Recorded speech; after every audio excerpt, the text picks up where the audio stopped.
Ready? Hello YouTube, it's Accurate again.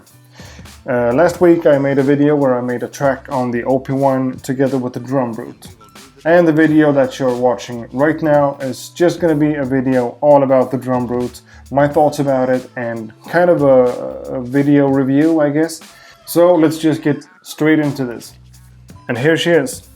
Let's start with the basics. This is an analog drum synthesizer, so this one doesn't handle any samples, doesn't export anything, it doesn't come with like a librarian for my Mac or anything like that. It's just an analog drum synthesizer with a built-in sequencer that's really great, but it comes with 17 sounds that sounds pretty much like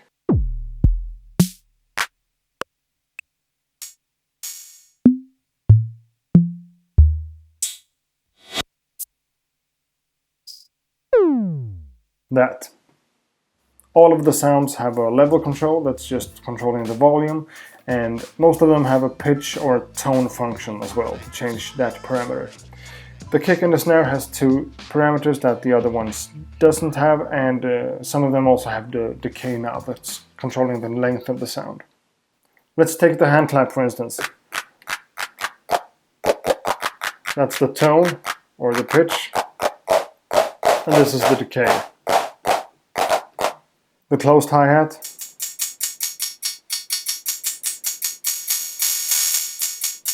pretty much the same. So adjusting a sound is just a straightforward process of changing the knob, and there's no way to like save a sound inside of the Drumbrute. It's 100% analog, so you can save patterns and chain them together, create songs like that. But if you change a parameter in like the kick, it's going to change in the entire machine no matter what you do. Personally, I really like the sounds that comes out of the Drumbrute, and I like that I'm able to change the parameters this easily. Sometimes I think some of the settings could be a bit more extreme and I would like to tweak them a bit more, but where I think the Drumbrute really shines is inside of the sequencer on top of the unit right here. Now, there are two ways to create patterns inside the Drumbrute.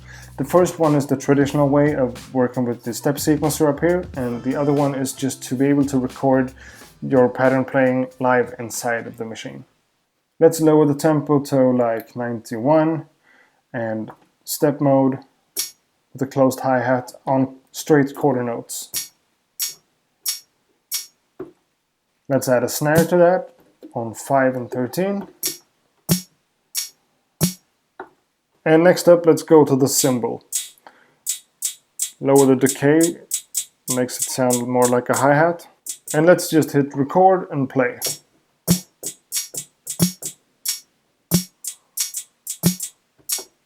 Let's stay on the cymbal, mark current track and add swing. Well, that changes stuff a little bit, right? But let's also press current track on the randomness and turn that way up to 100. And listen to this, what it does with the volume of the steps and how it randomizes things in general.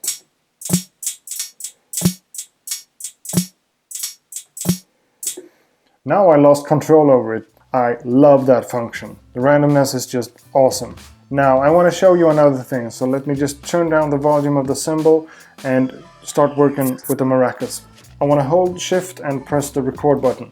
This puts me in non-quantized mode.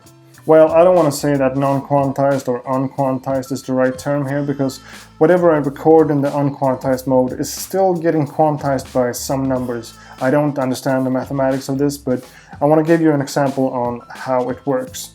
Listen to this. I'm going to record some quick notes with the maracas on top of the hi-hat and the snare that I have in unquantized mode. But check out what Drumbrute does with the notes when I have them recorded.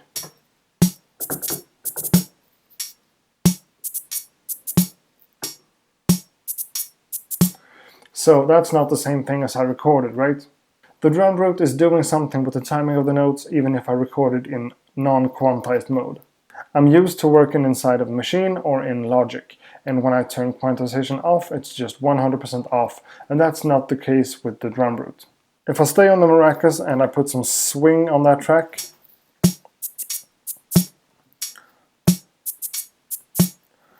even more crazy stuff happens. And it's still not the same as I recorded, but I think I like what the Drumbrute is doing. As an old school hip hop producer, I've always heard people talk about how the old school MPCs used to change things in timing a little bit from what's actually recorded, and when you add swing, it adds more swing than it's supposed to do, and it adds more feel to the beat that way. Now, I'm not saying this is the same kind of thing or that it's even similar to what old school MPCs used to do, but I kind of like what the Drumbrute is doing, and I like that it's not 100% accurate or 100% predictable at all times.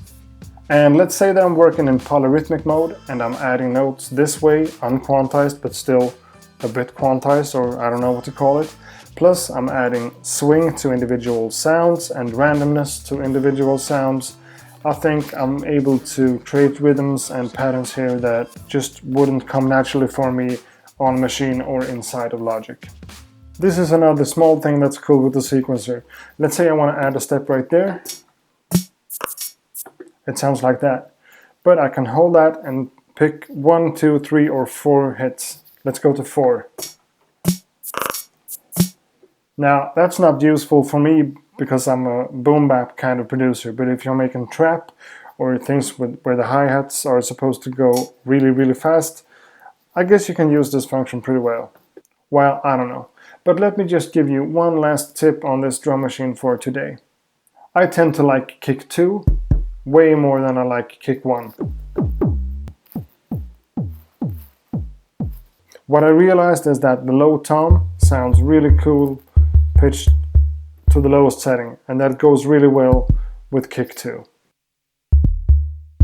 So sometimes when you're looking even through a drum machine, you can find a way to use sounds that they're not supposed to be used, but you still like them. So what's my final verdict on the Drumbrute? Well, I actually think I'm going to use this machine quite a lot here in my home studio.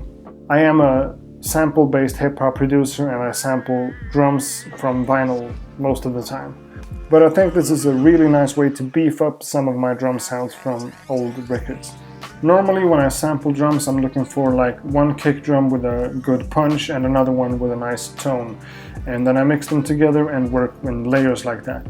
And I think the sound of the Drumbrute is going to come in handy right there, because I can add like a really deep or punchy kick drum to a nice one that I found on a record and mix them two together and create something new like that. And I also know that I'm going to use this great sequencer of the Drumbrute to create like loops and stuff out of hi-hats and cymbals and stuff like that, and then just record it back into a machine and have loops that aren't that repetitive.